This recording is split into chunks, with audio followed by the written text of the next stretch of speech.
Welcome to That Davis Show. I am your host, Kenneth Davis. Follow me at That's Davis. Of course, the executive producer, let me get that straight, of this show and Flippin' Friends is Ryan Bukovetsky. Follow him at Ryan B. Ski and Ryan B. Ski 1 on Instagram. Ryan, how are you doing? Oh, I'm buzzing off a Bears preseason game, per usual. No, I mean, it's only because of the Justin Fields, but man, I'm just getting excited for football coming back. I can't lie. I've been missing it. I enjoy the national coverage. It's nothing like how the nation forgets about the jewel in the middle of the country, that is Chicago, and the Bears being a charter franchise. But since this is a slow week when it comes to sports, you just see Justin Fields all over the place with the other four quarterbacks from this past draft. So I've enjoyed the hype and people that are far away giving their input on what's taking place here in Chicago. When should Justin Fields start, so on and so forth, and how well they feel like he played. And we're going to dive into this past preseason game from this week against Miami. But let's go off top. Off top? Take it from the top, the tippy. Oh, my people. All right, I got one, and it's going to be weird for a sports show, right? I don't love more than a sports show, right? Well, we have Flippin' Friends, but this is grounded in sports, and it may veer off. But yeah, grounded. We're grounded. It's grounded in sports. But this is just something that crossed my mind trying to think of an off top today. And it's something that I remember saying when I went to that Sox game about a month ago or 3 weeks ago when we were just sitting there talking. And it's nothing as bad, and I don't want anybody to take it as we don't take this serious and that we're really not trying to sit there and hone our crafts and so on and so forth. But yeah, I don't listen to our pre-show meetings if you feel that way. Right. But I don't love sports like I used to, and that's fine, right? I still love sports to death. I love the highs and the lows, particularly the highs, especially the highs when some of my teams have been bad. There was nothing like the Field of Dreams game with the walk-off from Tim Anderson, like the elation that I felt. That's why I'm here for sports. You know what I'm saying? Like, I love it. Us talking about 2 months ago about the NBA playoffs and me saying I miss the Bulls playing meaningful basketball, even if championships may not come to fruition like the 6 that Jordan and Pippen got. But even at times when Rose didn't make it, to have a superstar and a team that you felt maybe had a chance, even though the chance wasn't as good as a couple other teams, one in the East and a couple in the West, I still miss that. So that's not what I'm kind of talking about. But in this kind of echo chamber world that we live in, I'm happy that I'm not as attached to sports, even though I watch it all day long. So I'm attached to gaining the information, but my feelings aren't as attached. Because I guess, one, I'm older, I'm grown, I have a family, I have things that are more valuable to me in my life. But it's just sometimes how people are so wrapped up in what's going on in sports and athletes, just like the Naomi Osaka interview from yesterday. And regardless how you feel about Naomi Osaka, she's a human being going through something and telling you she's going through something. And, you have the older crowd. And I'm not even trying to say it disrespectfully, because I know serious journalists and they take their craft very serious. And that engagement is part of how they feel like they get to the story to provide to the fans, and that they're supposed to be the go-between and tell the narrative and the story unbiased about what's taking place on and off the field. But it's just that when we're piling on to young women like Naomi Osaka and Simone Biles, and even dudes sometimes, and it's about, you need to do this and you need to do that. And I'm not going to say that sometimes I may not have feelings about these issues, but it just doesn't bother me as much as it bothers some people. That story, either we're going to get it or it's going to come out through social media, and we'll all have our chance to sit there and critique and give our side of how we feel about it. So if you don't get it straight from the horse's mouth after the press conference, I understand why someone would be upset, but there's still ways to create content. You know what I'm saying? So that's what I'm saying. Like, sometimes we don't view these people as human beings. And I get that it may be hard for some people to view them as human beings, but being a human being who's going through stuff and realize that there's more important stuff in life, I can't. I mean, and I do this with a lot of other stuff. You know what I'm saying? You watch television, or you watch social media on Instagram, and every 4 posts, it's about somebody doing something racist to somebody, right? And a lot of times I can't jump into that every day. You know what I'm saying? And that has to just do with my skin color. But just still, when it comes to sports, I love it. I love it to death.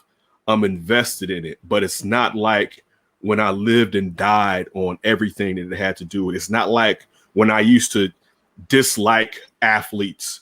And I usually don't dislike athletes. Like I was making a joke about how me and my buddy didn't like how the aesthetic of Cuttino Mobley's game in the NBA.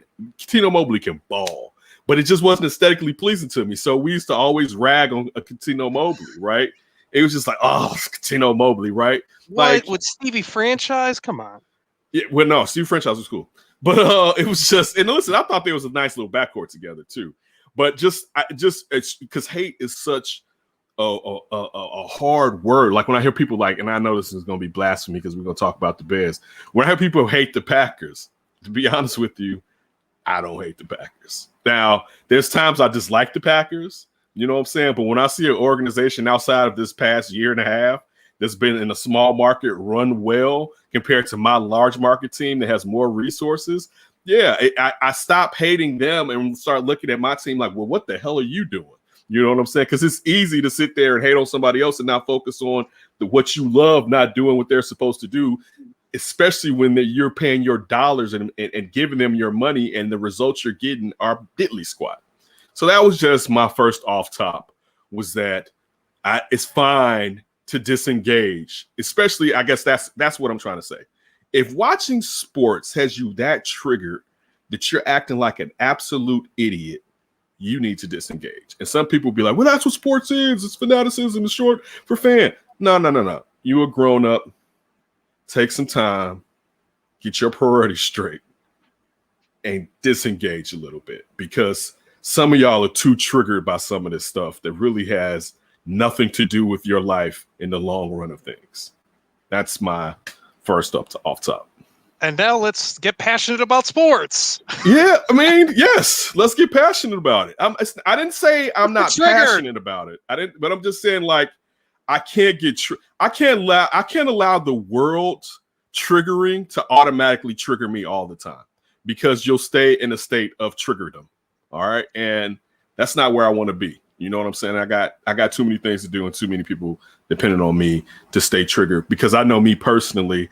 If I'm angry, that's why I try to keep it even keel. I act irrational. So I know that I need to be even keeled because it's hard. Sometimes it's hard for me to be logical when I'm angry. So I try not to be angry, really, especially really angry. And don't worry, folks. I still hate the Packers. Good. Hate them. Do your thing. It's more so the fans. Can't stand those Packer fans. What do Packers fans do to you? What do Packers fans do to you?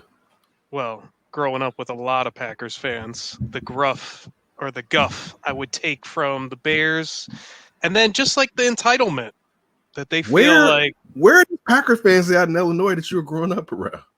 Oh, Northwest suburbs are littered with Packers fans. Littered. Really?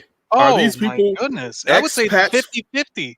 Get out of here. It's close, man. Are these people from Wisconsin, or are they just... Well, I think it's a lot of bandwagoning. I do think it's a lot of bandwagoning. And like Packers games are readily available in the Northwest suburbs, because if the Bears aren't in the same time slot, that's basically who you get every time. Dude, bandwagon rider fans, I laugh at. Like, you can engage with them at one point. Like, I got a partner, he's a Yankees fan, right? And I'm not saying he's been a Yankees fan for a long time, but in the long run, it's like he hit me yesterday. This is the first time he hit me to talk about baseball since the beginning of the year, when I told him that the Yankees was going to be striking out and that necessarily their pitching wasn't what it should have been, right? One game back. And I told him, listen, last month they've been fired, but where you been, right? Now you pop out, you know what I'm saying? But you ain't been nowhere when you always strutting, peacocking, and talking that Yankee mess. It's like, man, get out of here. I can't really talk. The Yankees. That might be the lowest of bandwagon.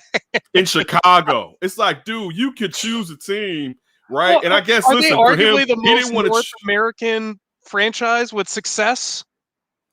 Yeah, of all sports. It's not even a question. It's not even a And you question. bandwagon that one? Were the Lakers unavailable? Was that I was the just next saying, one? it's like Melvin with the Lakers.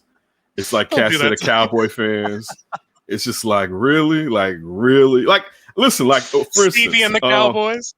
for instance, this is joke from Chicago Sports Zone, Sean and Maya, and What's Up Cuz, and the Halitech Call, but particularly with What's Up Cuz and Maya, we had this joke called they had this joke called Side Boo, and it refers to like your team that's not your team, right? I get the 49ers with my side boo growing up as a kid with the Bears, right? I love the 49ers. You know what I'm saying? I loved the Expos because of Vlad. You know, I loved the Seattle Mariners because of Griff and Randy Johnson. You know what I'm saying? Like I had teams that were my side boos, but my hometown team was my baby. You know what I'm saying? Like that was, you know, like I'm not going to say sometimes that I didn't tune out my hometown team because they may have just been terrible. Or they didn't deserve it with the BS that they were doing. Right. But as far as like that evil empire is my main baby, you can't even, she's not your main baby. You share that girl. All right, stop. You share that girl. That's not yours. It's not yours. The Yankees and the Lakers and the Cowboys wait, they belong to the streets. All right, that is not your team. Stop. Just come to the realization your bandwagon jumping efforts is not your team. Who's won a lot of titles? I'll root for them. Exactly. I like odds, right? All right. Let's get to the last off top. Off top. Hey, he started off with a little shaky with those first two series. But boy, Justin Fields, I see you. Listen, it's still second and third stringers. But he did well against them. All right. The positives outweighed the negatives. The composure. To me, the throwing across your body consistently. Like that wasn't a fluke. Those two across his body throws, like that's in Shorty's bag. You know what I'm saying? I didn't listen. The speed you hear about, but you want to see it on the field against superior athletes that play in the NFL compared to college.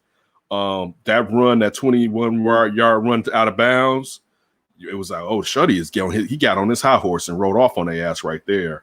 I liked it. I know it's early and there's a lot of vanilla things going on offensively and defensively. I'm talking about both teams, the Bears and the Miami Dolphins.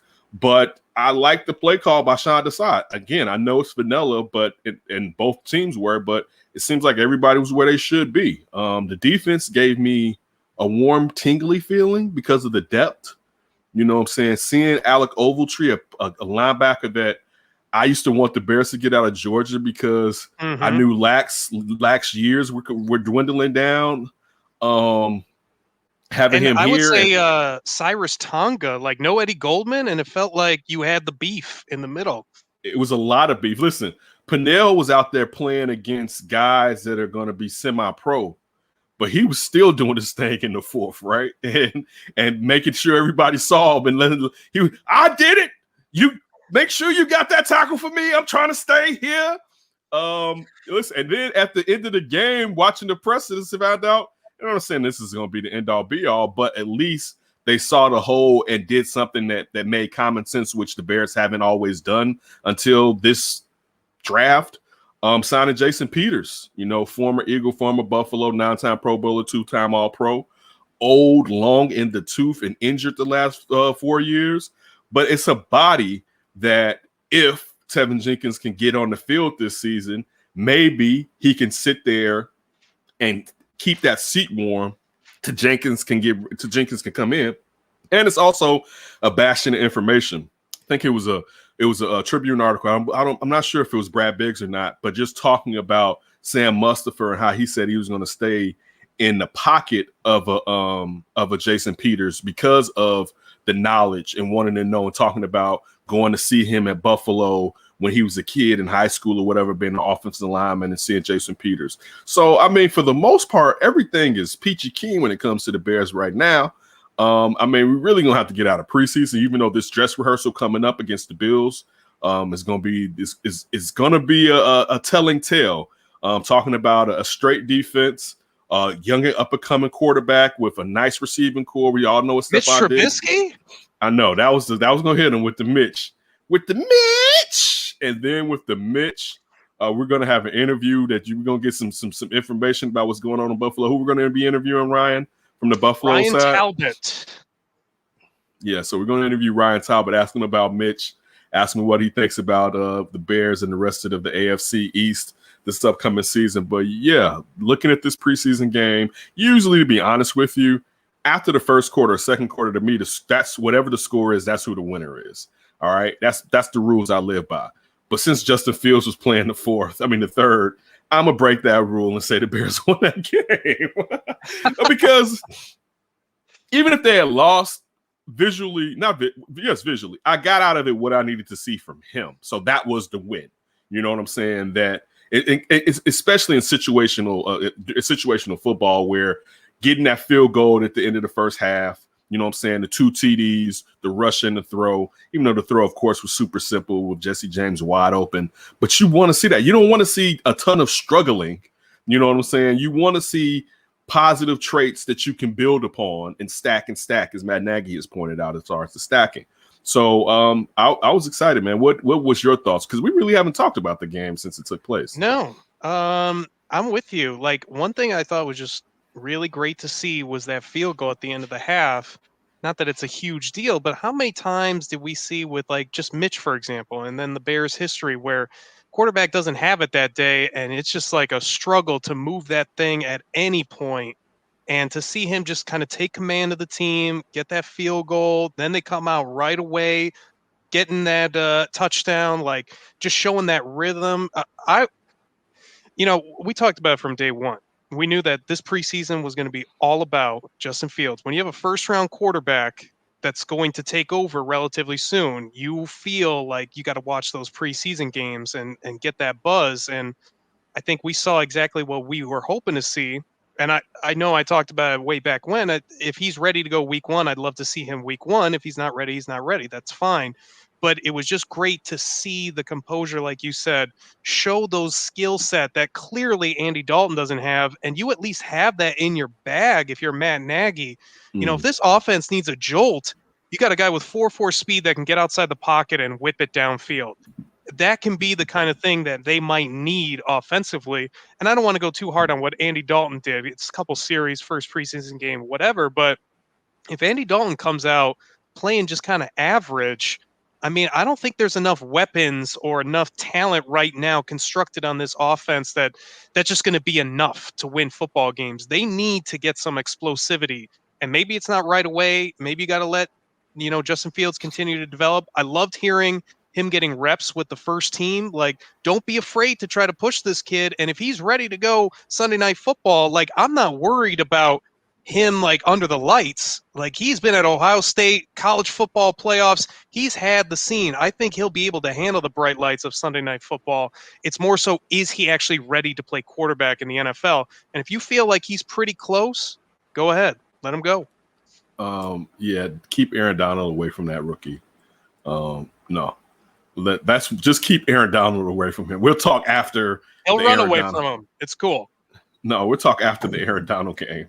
I don't want that. I just still think like Andy Dalton's the guy. I'm not changing to like Justin Fields week one, but the door is open to me. No, I changed mine to week 3. I've updated it I've set this on Sean and Maya yesterday. Where were you at before? I was fine like week 9, with around the break. I was around the break or the Packers game. I think I was talking to you and I was talking about. Isn't that like 12 or 13? Or are you talking about the home game?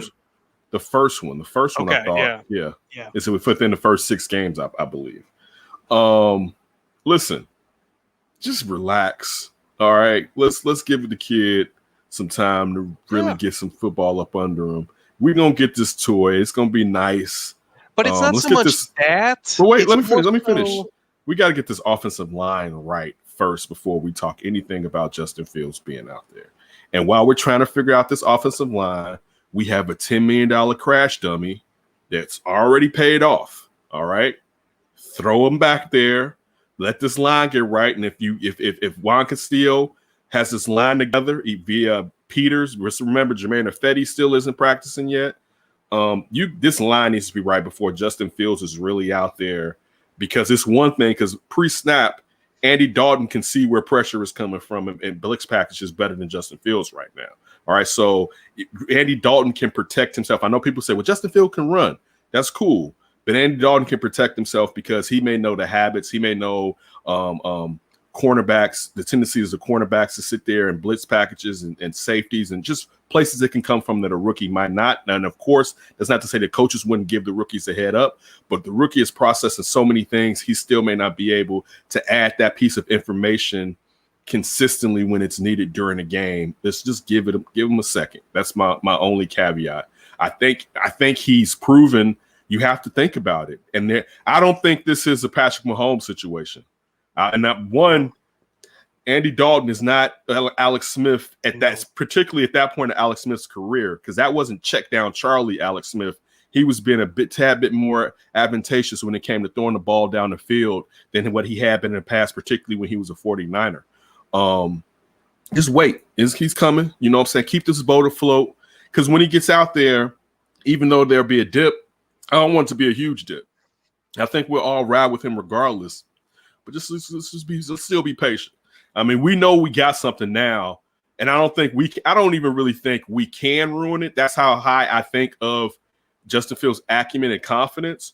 But still, let's just set it up right. Even if we can't ruin it, we can set it up right. So let's just set it up right. You know what I'm saying? Don't present it to me on a trash can. You know, have it on a platter with some silverware, you know what I'm saying? Some nice silverware to go along with it. You know what I'm saying? It needs to be nice. Let's set it up right. We got a chance to do something right. I know, because we've never had it, we don't know how to act. All right, we're a grown-up team now with a quarterback. Let's make sure we set this gentleman up right, because we're going to be able, as long as he stays healthy, to enjoy him for a very long time. Like I say, I think his floor is good. So that lets you know what I think his ceiling is. And to your point, if you don't have the offensive line, you know how you could ruin Justin Fields? If he's taking a lot of hits and getting injured. That's one way to ruin Justin Fields. See, Derek Carr. The only thing, to me, if you feel like he's the best quarterback on the team, I would still really lean that way. But I'm totally fine with waiting with Justin Fields. I don't want to make it seem like I'm trying to rush him on the field. Like my fan side, yeah, I want him out there right away. But I know, like, you're bringing up a ton of great points, especially about the offensive line. You don't want to see your quarterback getting killed. And you bring up great points when defenses are really coming at you in the regular season and scheming for you. It's hard as a rookie to pick up every little blitz disguise coming your way. And then watch out. That could be the difference between a long season and a bad season. But if you do feel like Andy is below him, I think you really got to consider it. No, I just let Andy start the season. I'm not saying he has to play a long duration, but I think Justin Fields needs to be. And I'm not saying that I'm totally right. This is my opinion. I think it's beneficial for at least 3 games for Justin Fields to have packages in his run out there, so he sees game speed, he's getting reps, but also he can compare his notes to Andy Dalton's notes after those games and during that week of practice and the next week of practice. I think that could benefit him in that quarterback room and give him some weeks of doing that to kind of really get up to speed, because he's still going to have to be out there to really know what's going on, but you can prep him a tad bit better. And I'm still talking about getting him out there for reps. So it's just not, we're just not singly talking about classroom study. Yeah, I like that a lot, and that makes a lot of sense. If they can work it, sometimes that can be a little weird with like rhythm and stuff like that with the rest of the offense. But if they're cool with that, I like that idea a lot. Yeah, it's no reason why. We've seen it too many times since being a youngster with Cordell Stewart and O'Donnell for the Steelers, where you had a mobile quarterback who is your future. And I mean, at that point, Cordell Stewart was named Slash. Right, I don't even know if we were for sure he was going to be the quarterback, even though they went along and he became the quarterback there. He was good for a couple of years. But, I mean, outside of that, we've seen it plenty of times where you can have a package for an athletic quarterback. And with this one, speaking of athletic quarterbacks, he has the tendency to try to scramble to throw. That's what you want to see. You don't want to see this kid just scrambling to scramble, because then we know that there's a timeline on how long he's going to be in this league or how effective he's going to be in this league. If he doesn't know how to win from the pocket, he wants to win from the pocket. So that's a premium. That's a plus.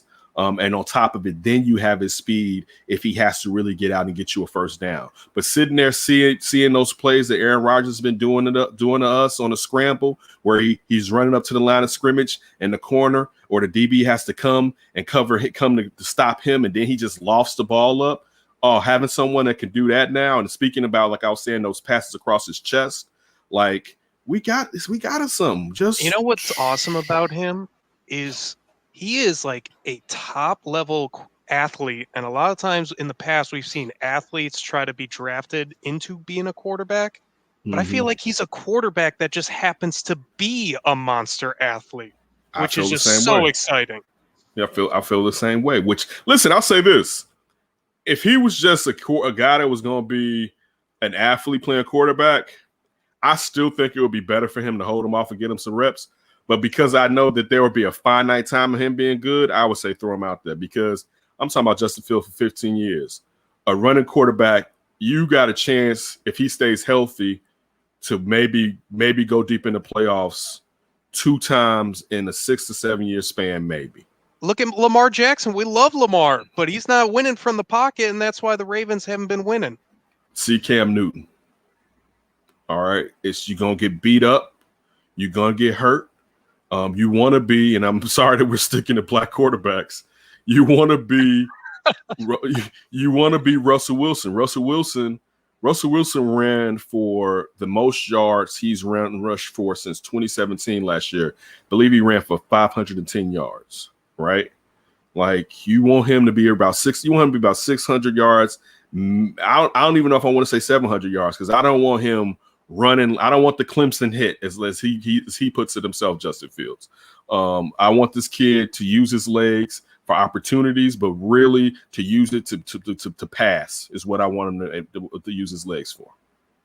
Yeah, that's a great point. And just thinking about Russell Wilson as a rookie, man, if we can get some of that with Justin Fields, that running around without getting hit, just making plays. Ooh, yeah, dude, exciting. Like, that's what we got. So just pump the brakes. He's coming. This is not going to be. I'll try. This is not going to be Patrick Mahomes. He is not sitting out but one game his rookie year. It's not happening. Listen, I doubt Andy Dalton's going to be able to stay healthy anyway. That's been my point since day one. When's the last time Andy Dalton's been healthy a full season? That ain't even happening if they wanted it to. So I mean, it's coming, y'all. Listen, we're going to be sitting there in game 2. Andy Dalton's going to get his clock clean, and I don't want anything bad to happen to Andy Dalton.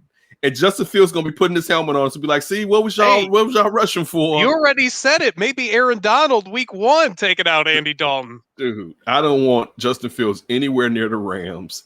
Now, he's got to come in if Andy's out, though. Dude, you can't throw Nick Foles out there. He has to, but it's a statement game, all right? Rams are trying to stay like, we got Matthew Stafford. Jared Goff is out Monday here. Night Football, let's show everybody. Right. Leonard Floyd's trying to show the Bears they made a mistake. Good. When are the Bears going to get to that point where they're like, we got to impose our will and show like we're here for real? Well, I'll say this much. If the defense can be not as good, but this is this year they're the closest to 2018 out of the last couple of years, we're going to have a fun year this year. I agree. I'm telling you. If this defense, as long as the good, offensive healthy, line can stay healthy, that's the only other little caveat. Just because they're so injury riddled right now. You're right. You're definitely right. And we'll do the preview of the Bills game when we do the interview. And again, what's the gentleman's name again, Ryan? Ryan Talbot. Ryan Talbot. When we bring on Ryan Talbot. News.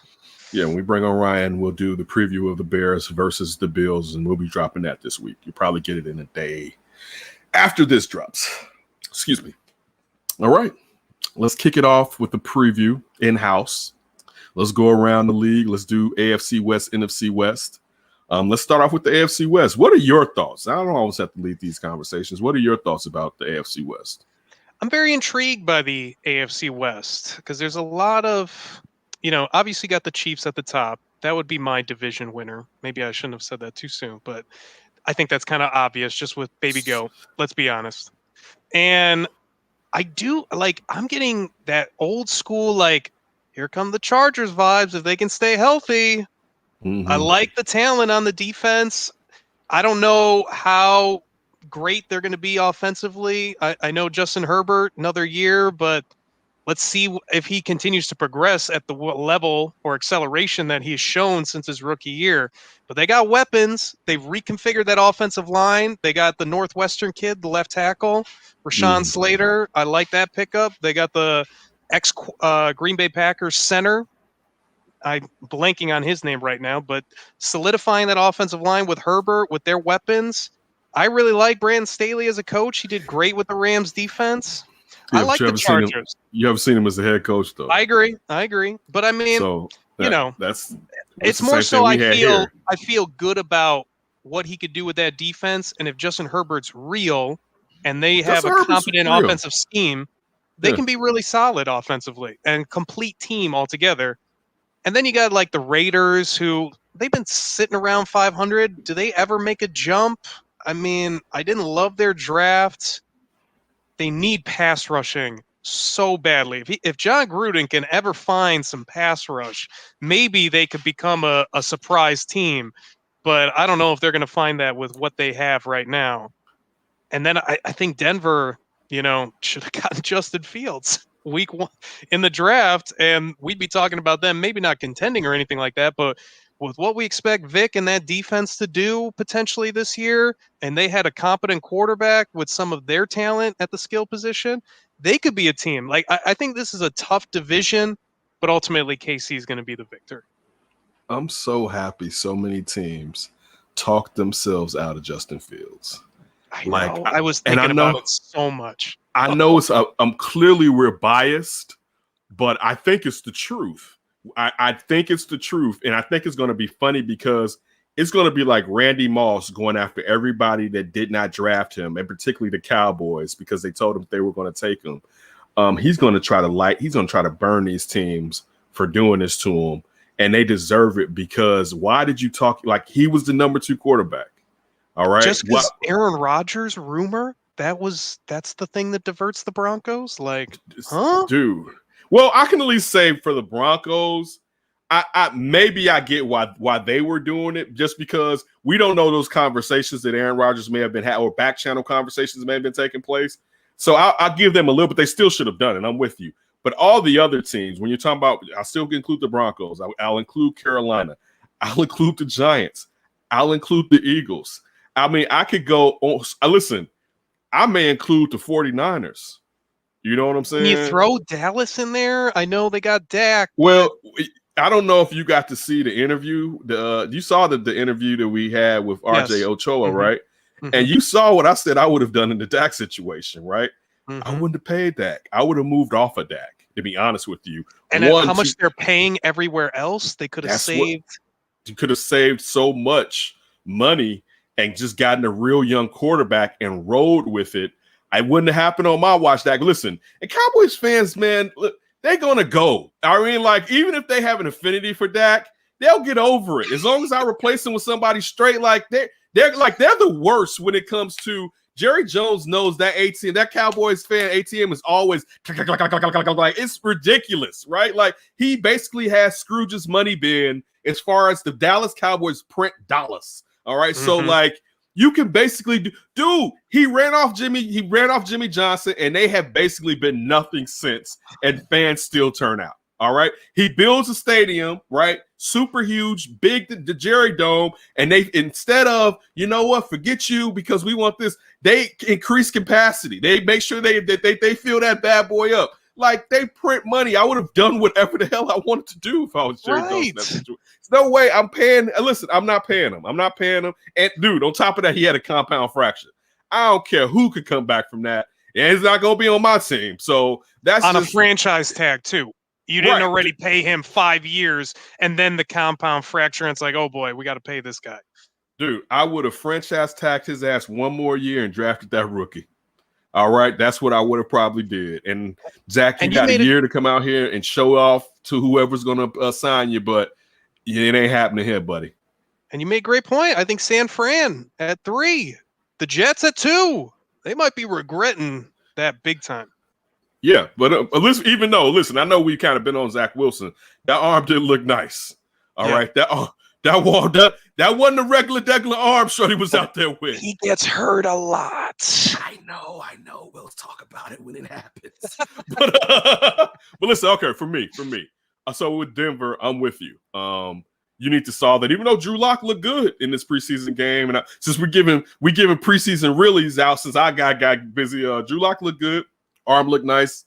Still know you really ain't got a quarterback. Right. Watch Mitch look really good this weekend too. I doubt it.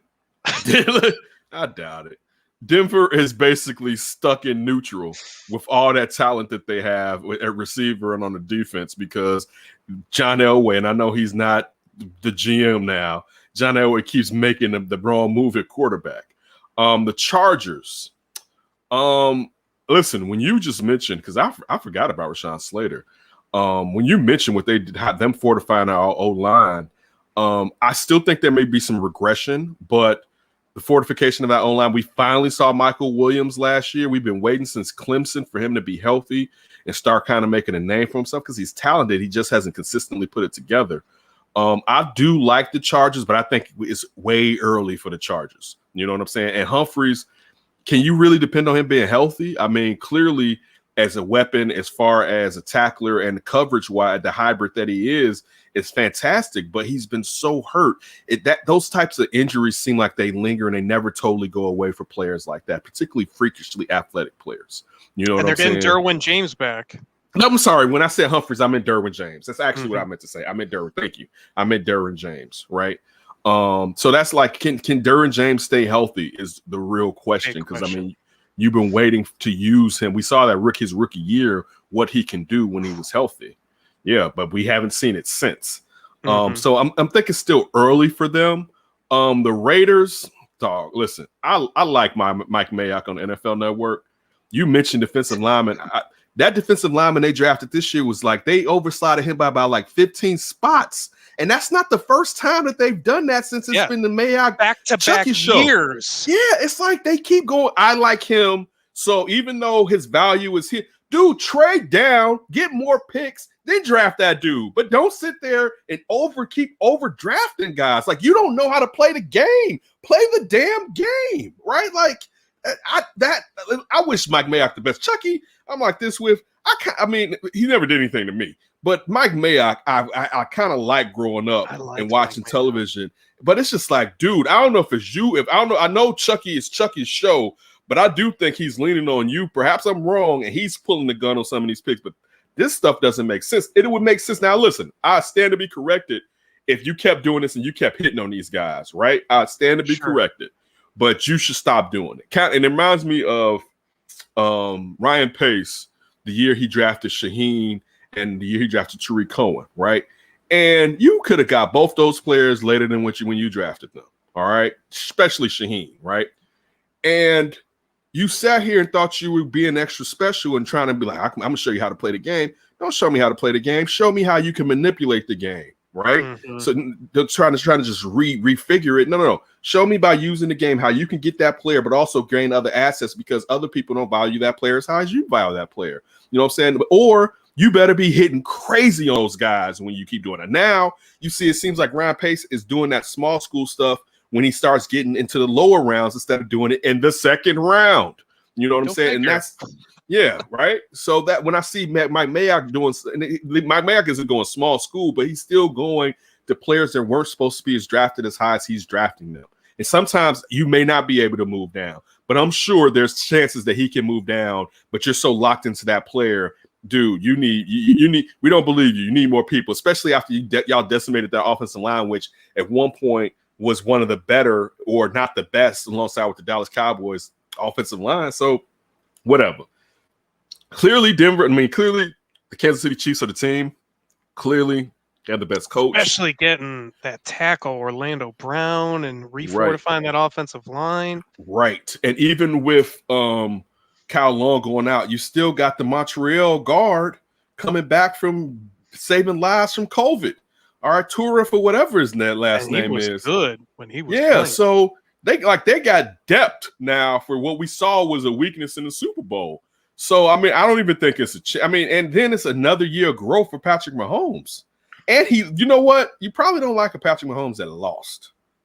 You know what I'm saying? Like on the biggest stage, like he doesn't have something to prove. Right. You know what I'm saying? Like he doesn't want to go out and win another MVP and be like, no, I am the baby GOAT, as Kenneth Davis said. You need to pay respect and put respect on that name. Great. Patrick Mahomes needs another chip on the shoulder. Right.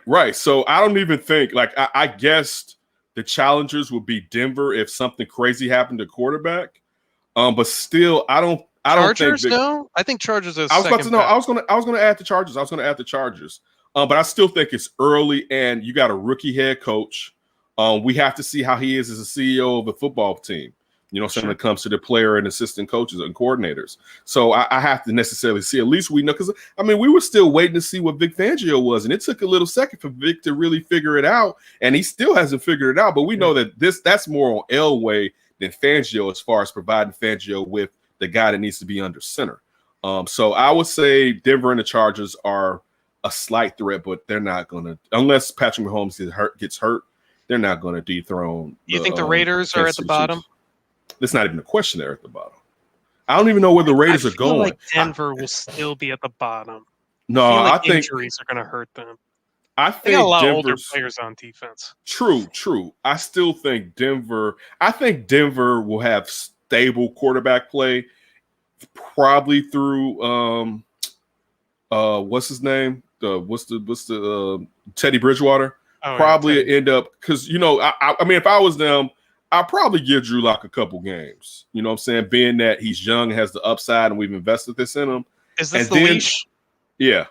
And then we bringing in Steady Teddy, because we're looking at, because think about it, Vic Fangio probably looks at it like, I don't need a world beater. I just need somebody that's competent so that my defense can get the ball in their hands. We score this many points, and then we just lock they ass down and we run this rock. You know what I'm saying? So I'm sure Vic Fangio isn't looking to put up 30 points a game. You know what I'm saying? He's just looking to make sure that his defense doesn't give up more than 21 points, and that perhaps they can eke out 23 or 25 points. So I think if they're healthy, you're right when you say that defense is, you have Von Miller coming back from injury. But again, because I think Vic Fangio now, when it comes to being a head coach and knowing his responsibilities, is, you know what I'm saying? I think he's really in his head coach bag. I'm not saying like he's a great head coach, but as far as knowing how to be a CEO of the entire team, and not just perhaps initially when he got there on the defensive side, I'm sure he's more comfortable with what's going on the offensive side and just the players on the offensive side. So I think Vic will be. I'm not saying that they're going to be. No, I'm not saying that they're going to be better than the Chargers, but I do think they're going to be better than the Raiders, because I think the Raiders are stuck in a rut. Either move on from Derek Carr or invest in Derek Carr. Like, he has no guaranteed money on his contract, right? Like, what? Like, at one point, that 10-year, like, what? This is year 4 of that Chucky deal, or year 5? I think it's year 4. Well, it's since the trade of Khalil Mack, which was what, 2018. So this is because this is year year 4. Year 4, because this is Matt Nagy's 4th season, right? Yeah. That was Matt Nagy's 1st season. Right. This is year 4. You got 6 more years, and buddy, you're not gonna see all 6, because if about three or four, what's his name? Son is going Mark Davis. Mark Davis. Mm-hmm. Mark Davis is going to cut off his nose to spite his face and eat that money and toss you. Prince Valiant is going to toss your ass once you get those years low enough to where it's not going to hurt him as much, because you're wasting too much time because you think you have so much time. Like, by now, you're supposed to be building this bad boy up. Like, he actually should have been building it up so that he can win, can tear it down again, and by year 8 or 9, he's rebuilding it so that he gets another contract, right? Like, he's going about this in an ass backwards way. Like, we kind of diss what Arthur did down there with the Falcons. But, man, in some ways, being like, man, I'm going to rip this bad boy down, you may not be able to get it back up. You know what I'm saying? Like, this ain't baseball. You know what I'm saying? Where the old rip it to the studs has come to work out. Sometimes you may miss on so many assets thinking, man, we got all these assets, that you may not hit on them, that it may not be worth your while. So I I think the Raiders are going to regress and be the worst team in that division. And when I say regress, it's not like they've been doing much anyway. They will have a hot streak and disappear. The year before when they beat the Bears out in London, and then they went on a streak, and then they nosedived again. But yes, for the AFC West, I do have the Kansas City Chiefs repeating as the winners of that division. NFC West, what you got? I really like this division too. This is going to be, I think, a hotly contested division. Injuries are going to play a huge factor, I think, in this division for sure. I guess at the bottom, I got Arizona. I just don't trust old Cliffy in that beautiful mansion. Oh, sexy Cliff with the Playboy house. Right. That house is fire, man. That house is fire. Woo. And unfortunately, it's going to be a fire sale pretty soon when they get rid of him. And I don't know. I don't know how you feel about Kyler. I'm kind of lukewarm on Kyler Murray. I don't like his size per se. I think he could be a good quarterback, maybe, but I wouldn't have drafted him, but I think I would have been wrong. I don't know the type of leader I think now the size would have scared me off. I'm sorry, would have scared me off. I would have lost. I would have paid for it. But on top of the size is he a leader, and his maturity, I think, is a question. But physically, he's bananas. All right. Yeah. He is with a living the speed joystick. And the arm. Yeah. Unbelievable. After that, if the Cardinals, I guess, get a little bit lucky, maybe they can finish outside the basement. I would say Seattle is my third team. I don't know if they did enough to put stuff around Russell Wilson. I think Pete Carroll got real lucky with Russell Wilson because his ass would have probably been way out of there because they were sitting at 6-10, 8-8 for years until, Matt Flynn was signed, and luckily Russell Wilson beat him out in training camp. So I don't really like their chances whatsoever. And it's always the lines with them. I don't know if they got enough defensive line. I don't know if they got enough offensive line. Everything else, I think they have enough to compete. But if you're not good in the trenches, how good are you really? You're not. And that's why my two favorite teams in that division are easily the Rams and the 49ers because of what they have at the lines, what they have at head coach in these offensive gurus. And I guess it just kind of comes down to overall defensive talent. I think there's more superstars on the Rams than there are on the 49ers, but they might have more overall talent all 11 positions. And I guess the other part is quarterback. And that's an advantage Rams for sure to start the season with Matt Stafford. I mean, he's an established quarterback with what Sean McVay can scheme up and do. You would think that they're going to put up a ton of points. But I still kind of like San Francisco overall to win the division, even though there is that kind of Jimmy G. Is he good enough to really win that division, given that the Rams have really beefed themselves up and boosted their chances? And I don't know what to make of all the reports of Trey Lance, but we've talked about it. He looks good. You better not play Trey Lance this early. I don't think so either. He's not ready. They actually have a Patrick Mahomes situation. Right. They have a guy that's like Alex Smith that can actually lead a team, and you're fine there for a year with Jimmy Garoppolo, and you can just put Trey Lance in, obviously with injury, but towards the end of the season or something like that, unless you're fighting for a playoff berth. Right. But I like San Francisco, I think, a little bit more. But I will say this. The loss of Robert Saleh as defensive coordinator could be a big difference for that San Francisco 49ers team. Wait, they brought in Raheem Morris though, didn't they? I believe so, but I really liked Robert Saleh with what he was doing with that group. And they brought in Raheem Morris because the fact that he knows the offense of Kyle Shanahan from when Kyle Shanahan was down there in Atlanta. He was with Tampa. Right. So, all right, this is for me. The Cardinals the same as you. I think they're pulling up last. I'm sorry. He is with the Los Angeles Rams. He replaced Brandon Staley. That's what I was saying. No. Robert Saleh for the 49ers. He went to the Jets. Yeah, no. Okay. I'm sorry. I confused the coach of the Rams. Wait, no. I confused. Sorry, this is baffling. I knew that Raheem Morris took over the job I was confusing that name with the Chargers' new head coach is what happened. That's what I was trying to point out. Yeah, but yeah, Saleh's the head coach with the Jets. Like I say, Raheem Morris.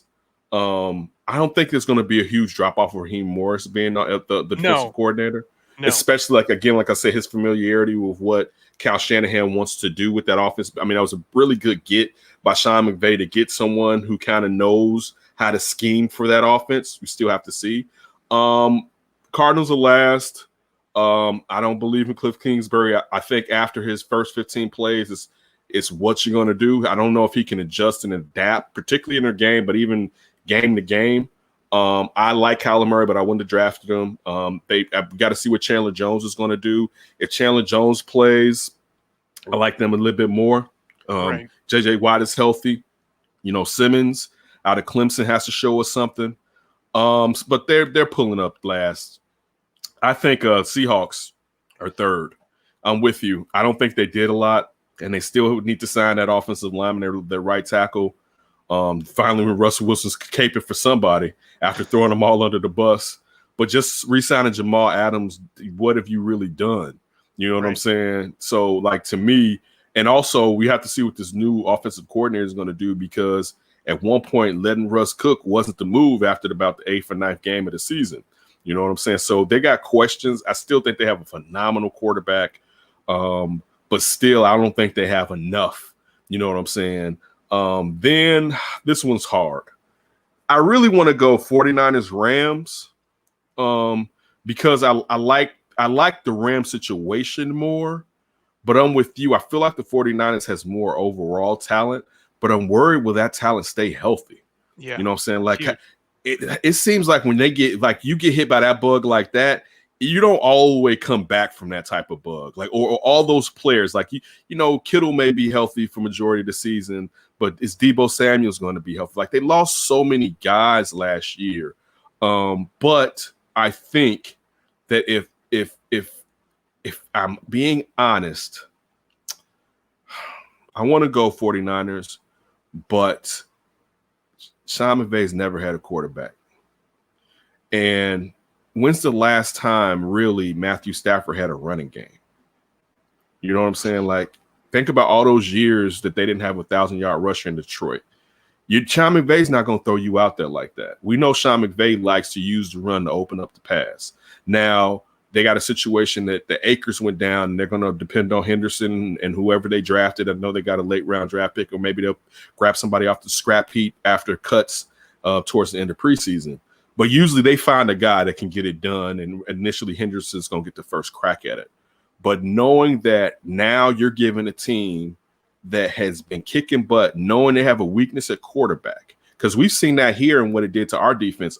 Our defense didn't play as hard as they could because, in my opinion, they knew that Mitch or Nick Foles or somebody was going to mess it up. You know what I'm saying? It's like, how can we sit here and be still all the time when you're going to sit there and just be a sieve, you know what I'm saying, and just blow it for us? You know what I'm saying? So the Rams never did that. So now, and look how quickly they revamped that team from when they had Marcus Peters and Aqib Talib.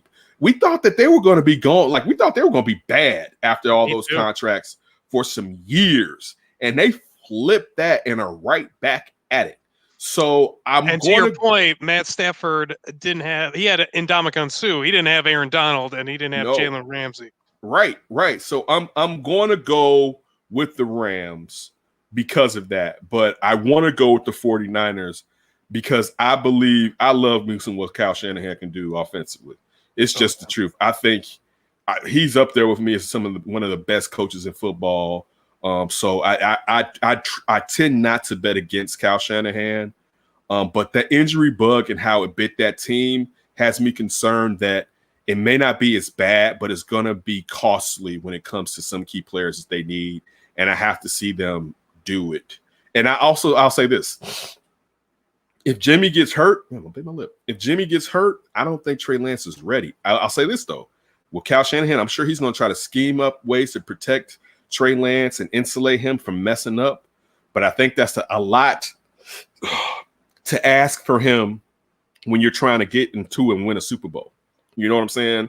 Where you're already week to week trying to win every game with Jimmy G, but Jimmy G knows the offense. Compared to now, I'm trying to help you learn this offense and the intricacies of this offense while also trying to get the rest of this team around you to the next level. So I don't think I know we both said this. I don't think he's as prepared as Justin Fields is to play. I know he's not as prepared as Mac Jones is to play. You know what I'm saying? I put him with Zach Wilson as far as now. Zach Wilson got more tick, but Zach Wilson played against a weaker defenses. The same as Trey Lance. Trey Lance played it against even weaker in a lesser division. So I'm going to go with the Rams, but I think the 49ers is definitely a great pick. Yeah, and one little caveat to Trey Lance, at least he went to a school where they run a pro-style offense. True. But you was playing against some Division II Adam Shaheen's kind of a ton of guys that were going to school to get degrees, as they should. The bitter rival was James Madison at the time when I was in North Dakota with Trey Lance. Yeah. Damn you, James Madison. Yeah, that lets you know.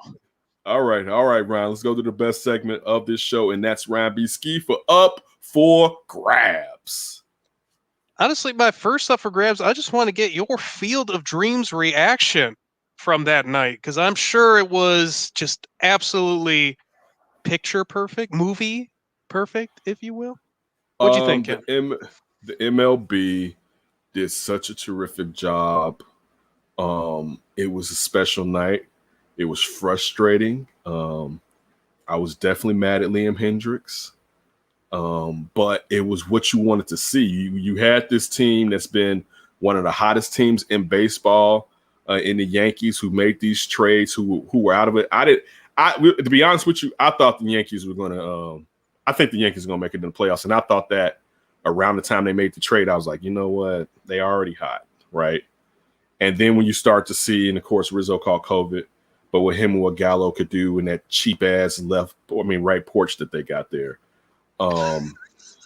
Which is like, why don't you have lefties anyway? Like, they should wake up with lefties. Like, I know, it's right? like, it's a pre-rare. Like, what the hell are y'all? What is Cashman doing? You should have 3 lefties on that team at all freaking times. Okay, I'll give you some switch hitters, but you should have, at least if you got 2 other switch hitters, you should have 2 lefties on that damn team at least. All right. So for them to come back into the game, with Stanton and Aaron Judge, and that Aaron Judge bomb was a bomb, right? And then to think, okay, I guess we can go into extras, and Tim Anderson to come up here and knock it out the park with that swing, the acumen that he's gained, and nobody knew Tim Anderson was going to be this type of hitsman. The craft of hitting, man, the elation, the happiness. It was terrific. I didn't think watching that game that I wanted to really be out there. I thought it'd be cool.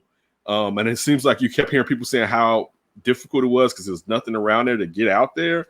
But to see Tim Anderson do that would have been sweet.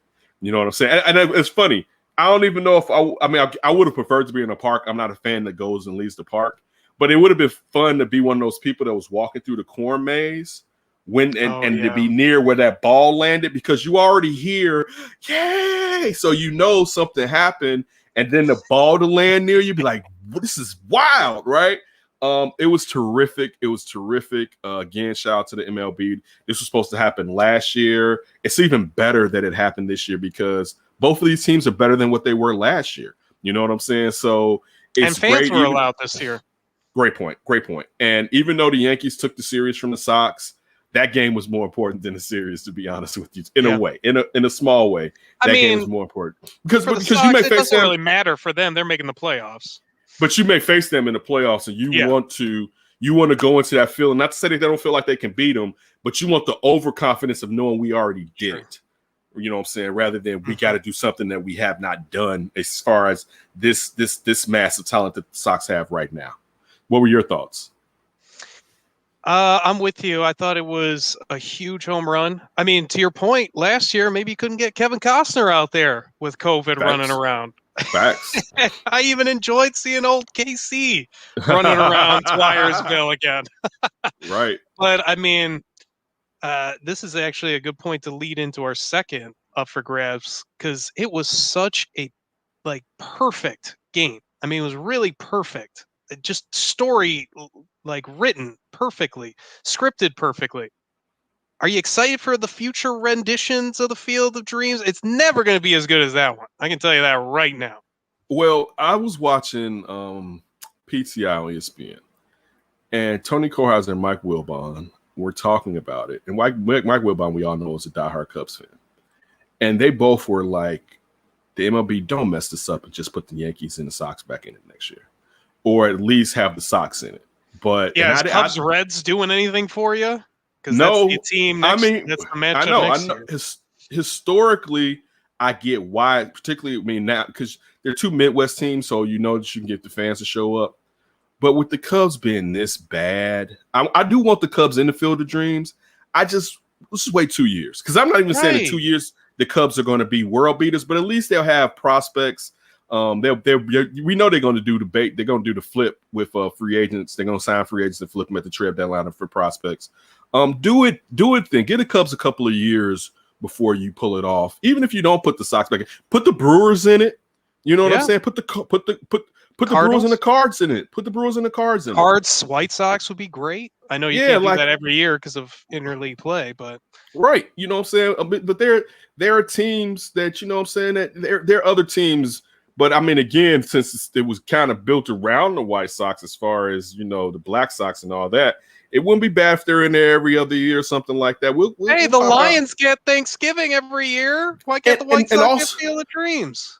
But another thing is this too, because the White Sox and Chicago in general, but particularly the White Sox, because the Cubs were good. They would definitely get this opportunity because people aren't used to the White Sox being this and they're being the second team in this second city.